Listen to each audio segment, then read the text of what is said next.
Abafowethu ziyabuya endimeni kaMaskandi nangumthandeni SK-ke lapha-ke ebhala umlayezo-ke awubhekisa-ke kunala-ke wamathole-ke laphana-ke ekhuluma le nkulumo ayibhalile. Bafowethu ngicela uqala nginibingelela kwisiqiniseko eyisemile abaqala ukusijoyinelela ikhasi ngicela benze ubulungiswa-ke bacandezele button ka-subscribe-ke baphinde balayikhe lama-video-ke enginenzela wona. Bafowethu-ke nayi-ke le nkulumo-ke kamthandeni-ke SK-ke laphana-ke ubhale kanje uthe-ke baze babhoreka abalandeli-ke baseThekwini ke lapha ke wathi ke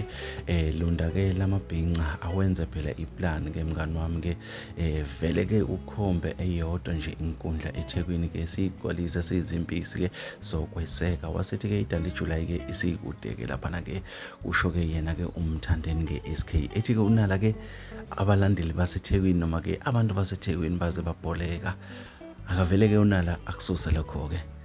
Bafowethu asazi mokonje kodwa ke muwazi uMaskandi uyiqonda lento yakaMaskandi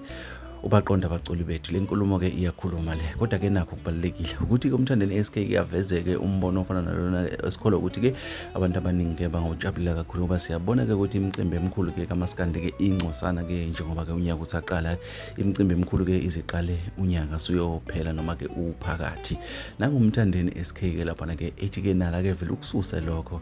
eThekwini noma ngabe kuyiphi inkundla siyigcwalisa leyo nkundla thina sikweseke kusho umthandeni SK ethi ke ukhuluma ke nomngani wakhe ke lapha ke unala ke wamathole asazi bafowethu kuma kunje siyabona ke nasemaphephandabeni ke iyanda ke indaba ethinta impucuzeka sazi ke kodwa ke thina nje silokhu sikuvezela kancane sifisa ukuzwa ukuphawula kwakho ukuthi uthini ngalesicelo sikamthandeni SK.